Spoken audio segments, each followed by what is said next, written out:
This is Torin Talks, and today I'm going to be talking about Game of Thrones, Season 5, Episode number 5, Kill the Boy.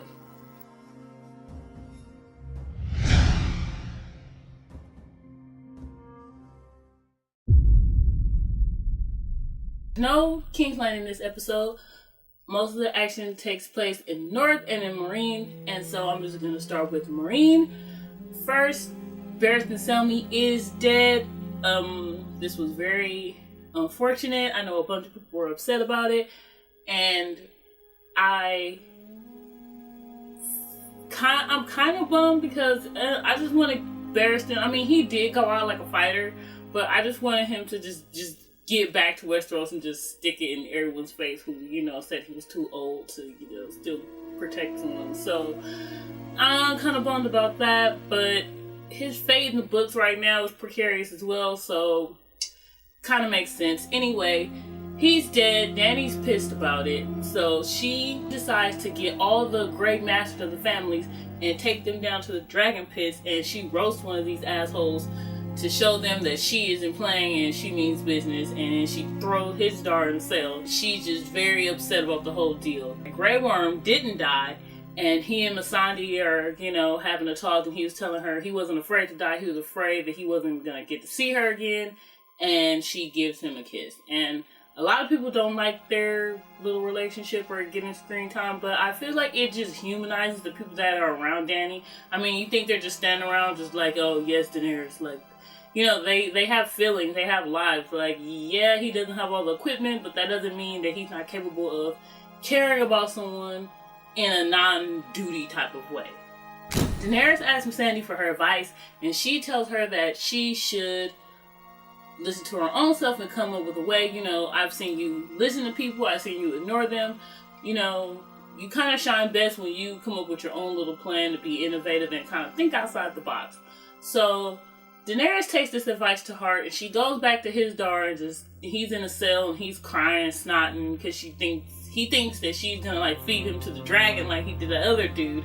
And she's like, no, I was wrong. I'm gonna reopen the fighting pit, and I'm gonna marry you to show the people that, like, we're coming together as one big happy Marine family. He was just kind of flabbergasted at the whole deal, but I thought that was a good move. It happens a little differently in the books, but I'm fine with that because it just shows her taking initiative and actually becoming a leader and making decisions that she's probably not comfortable with. So I'm all for that. In the North, there is a lot going on.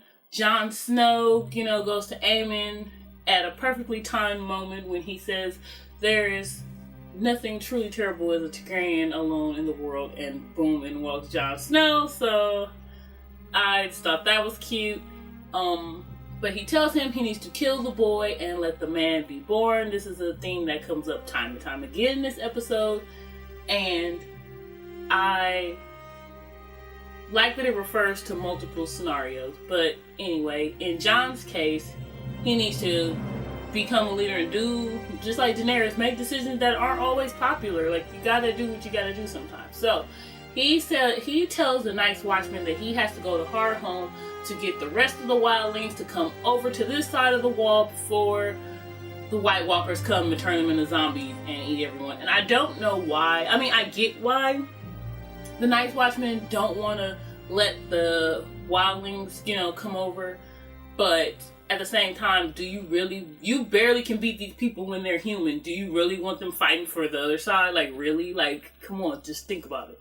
And so that is not a popular decision in the Night's Watch, and you see the seeds of dissension starting to sow even among the people who like Jon Snow.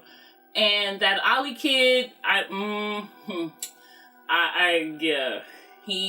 watch that kid. He's looking a little shifty. So Stannis and his crew decide they need to head south down to Winterfell before it is too late and they get snowed in, and he is taking Selyse and Shireen with him, which is totally a departure from the books, and I think I kind of have a feeling that Shireen plus Melisandre is just a bad combination, and there's a reason why she was adamant about bringing her, so I am afraid for Shireen. Stannis goes in and have a conversation with Sam, and he talks about his father, Randall Tarly, who is a very noted military commander in the South. He handed Robert his only defeat during Robert's rebellion, and I thought that was interesting. They brought him up in Old Town, so I don't know if they're sending Sam to Old Town as his storyline does, or if they're going to switch it up and just talk about it. But I really would love to see Sam go to Old Town, and also for Sam to see his father again, just to see. We need to see Randall Tarly. He's like one of the minor characters that I would be definitely interested to see on the show. In Wintertown, Brienne and Pod are there, and they are, looking across at Winterfell, and she tells one of the people in there, if you're loyal to the Starks, you need to get a note to Sansa and tell her that, if she's in trouble, light a candle and she has help. But I don't know if there's conflicting things going on. It's like I don't trust anyone in Winterfell because the Boltons were in Winterfell, and Ramsay's crazy, and he probably would get some guy to pretend like he's cool, and then he finds out and just kills everybody, or kills Sansa, or do something weird to her. So I just don't trust him at all, and so I'm just wary of anyone that's near or around Winterfell. Like, oh, you might be an agent, oh, you might be a spy. So yeah, she was way trusting with that guy, but so Sansa's in Winterfell, and she's having to deal with Bolton and the fact that they're living in her house, in her land, and they killed her family, which has to be very difficult. Ramsay's little girlfriend, Miranda, that we saw chasing that other girl back in season 4, I believe, she is jealous, and Ramsay's like, jealousy bores me. You know what happens when people bore me. So, yeah. So I don't think she wants to get on Ramsay's bad side, but she's definitely jealous of Sansa and feels threatened by her presence. And she goes and takes Sansa to the kennels. She shows her that Reek is down there, aka Theon Greyjoy, and she is pissed and upset and probably just all these ball of emotions because, she knows Theon, grew up with Theon, he betrayed her family, supposedly killed Bran and Rickon, and, yeah. Sansa is definitely getting put through the ringer in this episode emotionally, because then she has a fucked up family dinner with the Boltons, and that was probably one of the highlights of the episode, actually. And she tells them, Fat Walda, who is very nice. I mean, Fat Walda, I kind of feel like she's gonna get shafted because she's just too nice. She's too nice for the Boltons. And anyone that's nice and Bolton don't mix. Ramsay's trying to show off, so he brings Reek, aka Theon, in, and he has him, apologize for murdering her brothers, and he kind of doesn't want to do it. And Alfie Allen, I hated Theon Greyjoy's character with a passion. I mean, just from the jump, and he is actually making me. I feel bad for him. And I've never felt bad for Theon. Even all the stuff that happened to him, I'm like, yeah, you deserved it. Don't care. You betrayed Rob. Like, don't care. And I actually really feel for his character, which I didn't before. So kudos for that. And so he apologizes like Ramsay wants him to. And then Roose is just tired of these shenanigans from Ramsay, and he just shuts him down hardcore.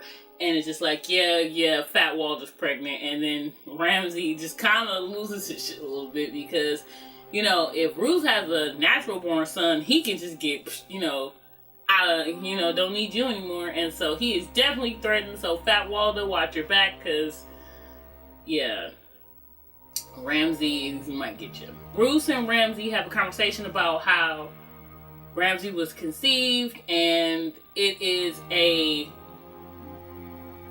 weird parallel to the conversation that Stannis had with Shireen last week. You see, one father is saying, oh, I couldn't give you away because you're my kid and I love you, and even though I'm like really hard, cold exterior.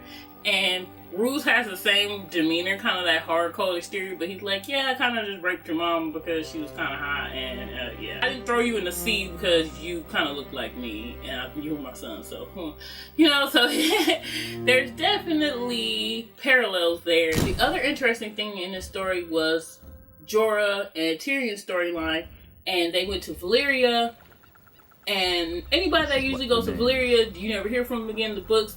Valyria's never even seen. Like, one of Tyrion's uncles went to Valyria and you never heard from him again. And I wish they would have brought that up because that would have been cool, kind of like tie that in there. But they get there and they're talking about it. When Tyrion saw the dragon, he was just kind of like, when he saw Drogon flying over Valyria, he was just like, oh snap, like, this is real, like, it's going down now. And I could just imagine, and Jorah too, you know, like, it's been a while since he's seen Drogon. And he's just like, you know, he saw Drogon when he was a little teeny tiny thing on Daenerys' shoulder, so to see him just huge and flying, I mean, that was probably shocking for Jorah Mormont as well. And then the stone men jump out, which I knew was gonna happen because they were talking about grayscale way too much. And they get into this big battle with them. Tyrion gets dragged in the water, pulled out by Jorah Mormont, but Jorah at the end has grayscale, which is not good. And that doesn't happen originally. It is another character, John Connington, who gets it. So that makes me feel like they are not going to do the young Griff storyline. I feel like all of that is going to be cut out. Or what I was thinking, which would be interesting, I don't know if this is going to happen though, if they just use that same storyline but gave it to Gendry, like, that would be fine. Like, just give him something to do. So I wouldn't be opposed to that since he's an already character in the story. But that's just my opinion. So overall, I felt like this episode did a lot to set up where we're going. Daenerys is on a new trajectory because she doesn't really have any expert advisors anymore. You know, she doesn't have Jorah, she doesn't have Barristan. She's kind of on her own, you know, making the decisions. You have Jon making his own decisions, and we'll see how those play out. So yeah, that is it for this recap of episode 5, and thank you for watching.